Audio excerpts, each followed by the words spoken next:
আসসালামু আলাইকুম এভরিওয়ান, ওয়াসিফস মম কিচেন পক্ষ থেকে জানাচ্ছি সকলকে স্বাগত। আজকে আপনাদের সামনে উপস্থিত হয়ে গেলাম দুধে ভেজানো অসম্ভব মজার সুজির রসভরি পিঠার রেসিপি নিয়ে। আশা করছি এই পিঠার রেসিপিটি আপনাদের কাছে ভালো লাগবে।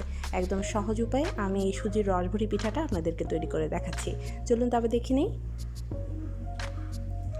প্রথমে চুলায় একটা ফ্রাইং প্যান বসিয়ে আমি দুধের শিরাটা তৈরি করে নিয়েছি। এর জন্য এখানে আমি হাফ লিটার পরিমাণ তরল দুধ দিয়ে দিচ্ছি। দুধটা আমি সরাসরি ডিপ ফ্রিজ থেকে বের করে দিচ্ছি, যার কারণে এখনও খানিকটা বরফ হয়ে রয়েছে। তো চুলার হিটটা আমি মিডিয়াম আর লো হিটের মাঝামাঝি রেখে দুধটাকে গলিয়ে নেব। দুধটার উপরে যখন এরকম পাতলা আবরণ অর্থাৎ সরের যে আবরণটা পড়বে, সে তখন এই অবস্থায় ঘন ঘন নেড়ে চেড়ে দিতে হবে, অর্থাৎ কোনো অবস্থায় মোটা সর পড়তে দেওয়া যাবে না। এখন আমি দিয়ে দিচ্ছি ফ্লেভারের জন্য একটা এলাচের মুখটা একটু ফেটে দিয়েছি, এতে করে খুব সুন্দর ফ্লেভার আসবে।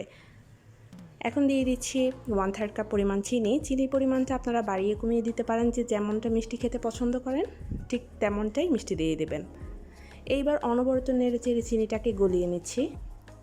চিনিটা খুব ভালো মতন গলে আসলে এখানে আমি দিয়ে দিচ্ছি সামান্য পরিমাণ লবণটা দিলে মিষ্টিটা ঠিকঠাক থাকে। দিয়ে দিচ্ছি 1 টেবিল চামচ পরিমাণ গুঁড়া দুধের কারণে শিরাটা একটু ঘন হবে, খেতে আরও বেশি ভালো লাগবে। অনবরত নেড়ে চেড়ে দিতে হবে, তা না হলে গুঁড়া দুধটা কিন্তু দলা পাকিয়ে যাবে। দুধের শিরাটা তৈরি হয়ে গিয়েছে। এখন আমি এখানে দিয়ে দিচ্ছি অরেঞ্জ ফুড কালার। আপনারা চাইলে ইয়েলো ফুড কালারটা ইউজ করতে পারেন কিংবা জাফরান ইউজ করতে পারেন, এতে খুব সুন্দর স্মেল আসবে। এটা একেবারেই অপশনাল, না দিলেও সমস্যা নেই। এখন আমি শিরাটা তুলে রাখছি। পিঠার প্রিপারেশনটা করে নিচ্ছি। এর জন্য একটা মিক্সিং বলে আমি 3টা ডিম নিয়ে নিচ্ছি।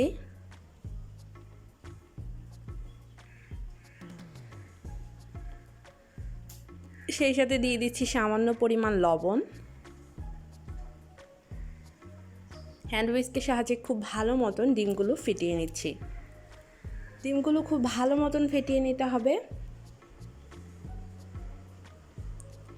ডিম ফেটানো হয়ে গেলে এখানে আমি ডিমের যে কাঁচা কাঁচা স্মেলটা রয়েছে সেটা চলে যাওয়ার জন্য এখানে দিয়ে দিচ্ছি সামান্য পরিমাণ ফ্লেভার। এখানে আমি অরেঞ্জ ফ্লেভারটা ইউজ করেছি, আপনারা চাইলে এখানে ভ্যানিলা ফ্লেভারটা ইউজ করতে পারেন। এটা একেবারেই অপশনাল, না দিলেও সমস্যা নেই। দিয়ে দিচ্ছি এখানে 1 কাপ থেকে কিছুটা কম অর্থাৎ 2 টেবিল চামচ পরিমাণ কম সুজি। যদি দেখি যে এই সুজিটা এই ডিমটাকে খুব ভালো মতো অ্যাবজর্ব করে নিয়েছে, তাহলে আর দেওয়ার প্রয়োজন নেই সুজি। আর যদি দেখি যে না বেশি লিকুইড রয়েছে, তাহলে এখানে আরও 2 টেবিল চামচ অর্থাৎ পুরোপুরি 1 কাপ পরিমাণ সুজিটাই দিয়ে দিব। এখানে আমি আরও একটু সুজি দিয়ে দিচ্ছি। এখানে আমি টোটাল 1 কাপই দিলাম, কারণ ডিমের সাইজগুলো কিন্তু একটু বড় ছিল, যার কারণে এখানে সুজি পুরোটাই লেগেছে। দেখুন ব্যাটারটা কিন্তু এই রকম পাতলা হবে, এর থেকে বেশি ঘন করবেন না।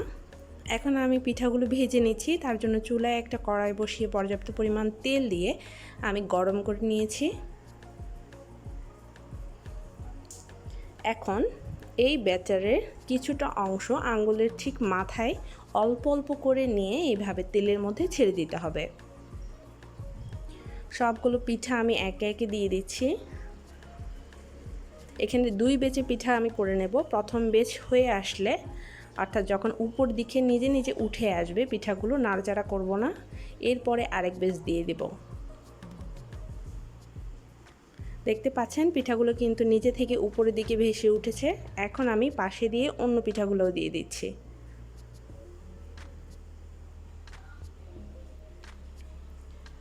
সবগুলো পিঠা মোটামুটি দেয়া হয়ে গিয়েছে, আর সবগুলো পিঠাই খুব সুন্দরভাবে উপরের দিকে উঠে এসেছে, নিজে নিজে ঘুরতে শুরু করেছে। এখন আমি পিঠাগুলোকে একটু নেড়ে চেড়ে উল্টে পাল্টে দিচ্ছি।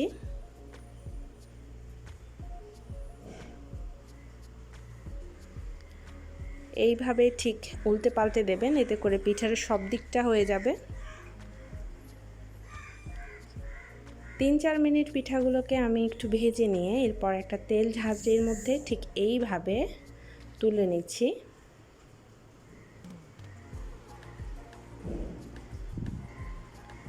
সবগুলো পিঠা থেকে তেলটা খুব ভালো মতন ঝেড়ে নিতে হবে। তেলটা খুব ভালো মতন ঝেড়ে এখন একটা প্লেটে তুলে নিচ্ছি। সবগুলো পিঠা তৈরি হয়ে গেছে, দেখতে পাচ্ছেন। এখন এই পিঠাগুলো আমি গরম দুধের শিরার মধ্যে দিয়ে দিচ্ছি। খেয়াল করবেন দুধের শিরাটা যেন ফুটন্ত একদম টকবকে গরম থাকে। যদি ঠান্ডা হয়ে যায় সেক্ষেত্রে আবারও গরম করে নেবেন। এখন অনবরত একটু নেড়ে চেড়ে মিশিয়ে আমি দুধের শিরার মধ্যে পিঠাগুলো দিয়ে একটু ডুবিয়ে ডুবিয়ে রাখছি। ততক্ষণ পর্যন্ত রাখবো যতক্ষণ না এগুলো একদম ঠান্ডা হয়ে যায়।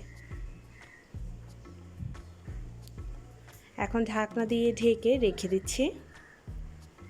একদম ঠান্ডা হয়ে গেলে তারপর আমি আপনাদেরকে পরিবেশন করে দেখাবো। ফিরে আসলাম প্রায় 1.5 ঘন্টা পরে। এর মধ্যে কিন্তু দেখতে পাচ্ছেন পিঠাগুলো ফুলে ডাবল হয়ে গিয়েছে।